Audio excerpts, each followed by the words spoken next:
Welcome back. आज की video में हम देखेंगे कांस्टेंट क्या होते हैं और कांस्टेंट को किस तरह यूज़ किया जाता है। हम देखेंगे कि किस तरह हम फाइनल और कॉन्स्ट कीवर्ड को यूज़ करके फाइनल को डिक्लेयर करते हैं और इनमें क्या डिफरेंस है।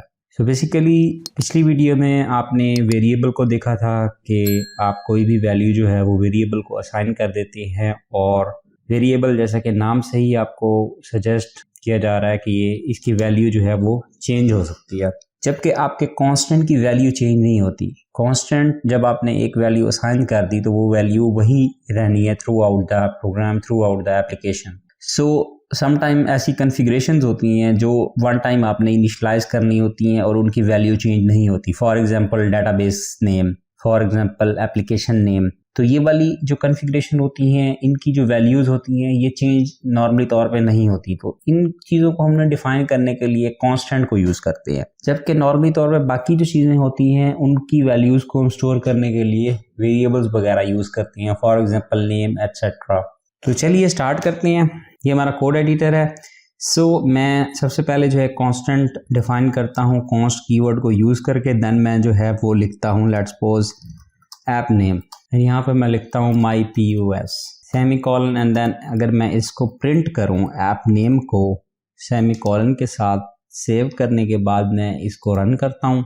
रन करने के बाद मुझे ये माई POS मिलता है। अगर यहाँ पे मैं अब ऐप नेम को चेंज कर दूँ, वैल्यू इसकी को चेंज कर दूँ एंड मैं कहता हूँ माई POS 2 सेमीकोलन करके अगर मैं कंट्रोल S करूँ और इस फाइल को मैं रन करूँ तो आपको एक एरर दिखने को मिल रहा है, error can't assign to the const variable app name. But अगर इसकी जगह लेट्स सपोज मैं एक वेरिएबल डिक्लेयर करता हूँ महमूद एंड इसको यहाँ पे जो है मैं प्रिंट करता हूँ नेम सेमीकोलन के साथ, कंट्रोल S एंड इसको रन किया, आपके सामने ये आपको मिल रहा है। लेकिन उससे पहले मैं जो है इसको कमेंट आउट कर देता हूँ। अब मैं इसको अगर रन करूँ तो आपके सामने ये महमूद मिल रहा है।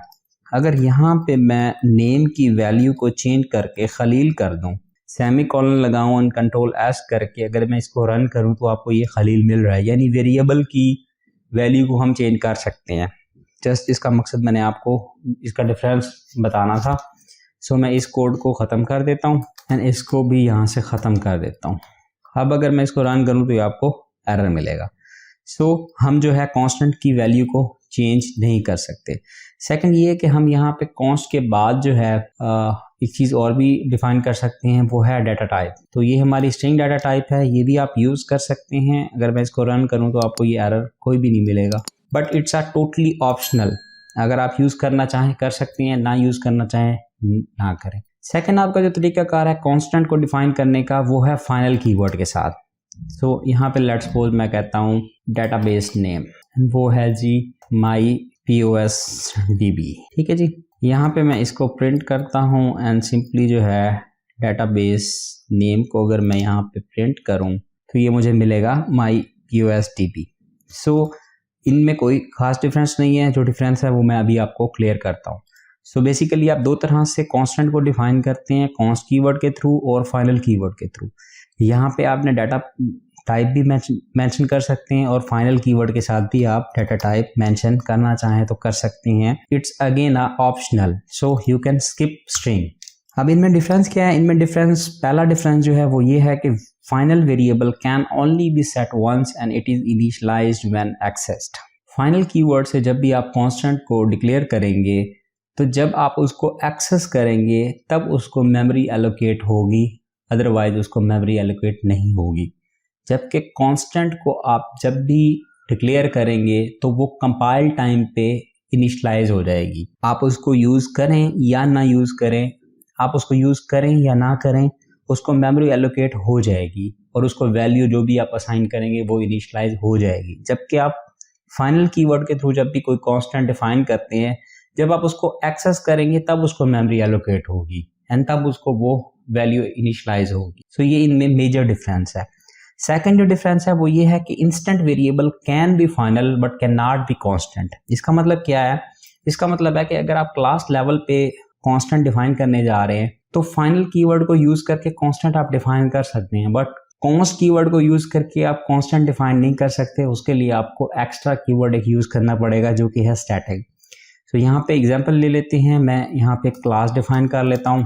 अभी आप इस चीज़ पे मत पढ़ें कि क्लास क्या होती है, हम इसको अपनी बाद वाली क्लासेस में देखेंगे। हम ये भी देखेंगे स्टैटिक क्या होता है। सो क्लास और स्टैटिक के बारे में अभी आपने परेशान नहीं होना। सो यहाँ पे अगर मैं const colour is equal to red कर दूँ या ब्लैक कर दूँ, whatever you want to like, and अब अगर मैं इसको रन करूँ तो ये मुझे एरर देगा, और ये एरर आपके सामने only static fields can be declared as const, try using final instead of const और एडिंग द कीवर्ड स्टैटिक। या तो ये कह रहा है कि यहाँ पे आप स्टैटिक कीवर्ड यूज करें कंट्रोल एस करके। अब अगर मैं फाइल को रन करता हूँ तो ये एरर मुझे नहीं मिलेगा। या तो वो कह रहा है कि आप स्टैटिक कीवर्ड यूज करें या फिर आप जो है कॉन्स्ट की जगह फाइनल यूज करें। एंड अब अगर मैं इसको रन करता हूं तो ये एरर आपको नहीं मिलेगा। सो ये एक मेजर डिफरेंस था जो कॉन्स्ट और फाइनल कीवर्ड में था। सो मैं उम्मीद करता हूं कि आपको कांस्टेंट की काफी ज्यादा अंडरस्टैंडिंग होगी। So keep practice, stay in touch, thanks for watching, I will see you in the next video.